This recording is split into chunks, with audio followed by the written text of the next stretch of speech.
Look, it's Dr. Schlater's kitchen floor. Why are we looking at Dr. Schlater's kitchen floor? Hold on. We're going to figure out what we're doing in just a minute.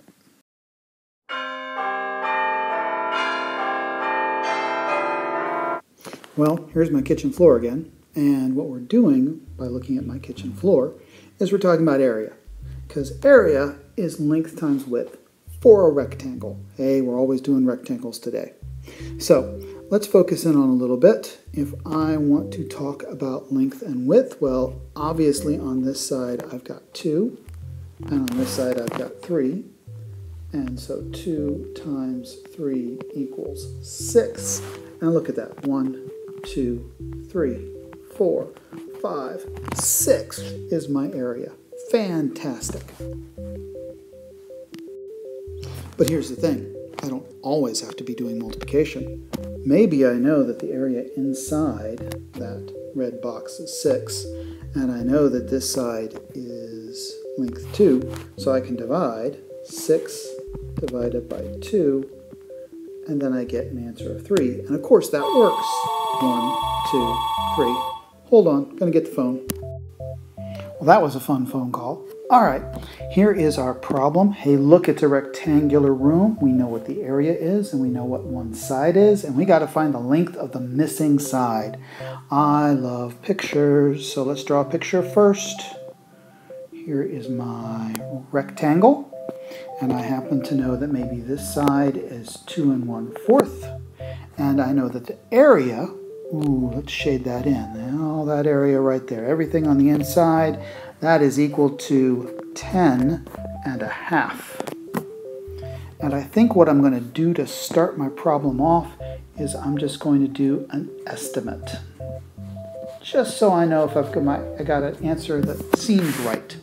Because what I'm going to do here is I'm going to look at my 10 1/2, that's close to 10, and I'm going to look at my 2 1/4, that's close to 2, and I'm going to do that division that we just did. 10 divided by 2 is 5.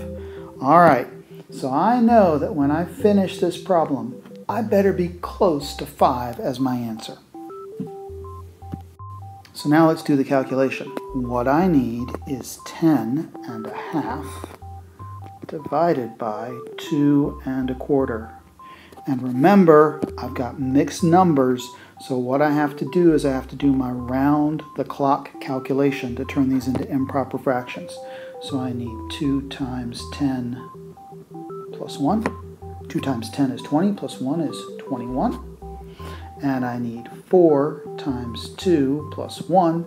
4 times 2 is 8, plus 1 is 9. Okay, so really what I'm doing here is I'm taking 21 over 2 divided by 9 over 4. What is that equal to? Aha! Let's put our KCF up there so we know how to do this. Keep the first fraction, don't ask why. Flip the second fraction and multiply. There we go. Okay, my fans of Boom Boom Gone are gonna love this. All right, so pay close attention. Look, there's a 2. I can write 4 as 2 times 2. What is the greatest common factor of 21 and 9? Oh, I bet people can raise their hands and tell me right now. That's got to be 3. All right, so what we're going to do here, pay careful attention, that 21 is going to be a 3 times a 7, and that 4 is going to be a 2 times a 2. Look at us rewrite those numbers.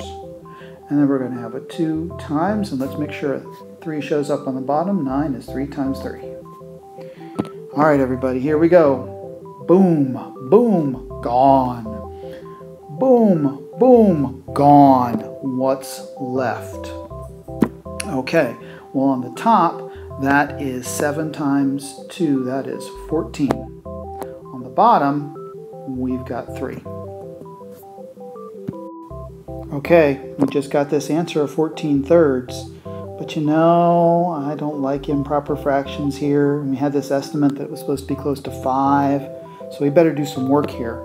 Let's convert back to a mixed number. So I need to divide 3 into 14.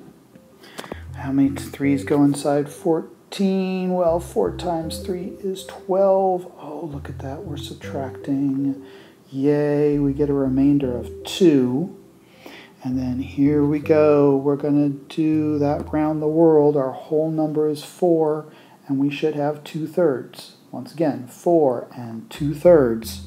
So let's write that down. That is 4 and 2/3. Oh, and you know what? I like to make sure I'm using the unit. That's meters. So let's write down meters.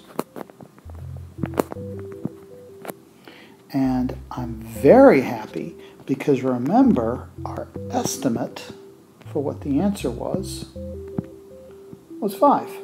And we look at that and I go, hey, 4 and 2/3, that is really close to 5.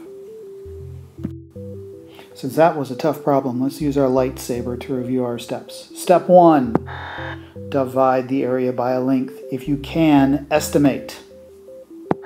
Step 2, convert all the mixed numbers to improper fractions using around the world. Divide using keep, change, flip. And finally, change your answer to a mixed number.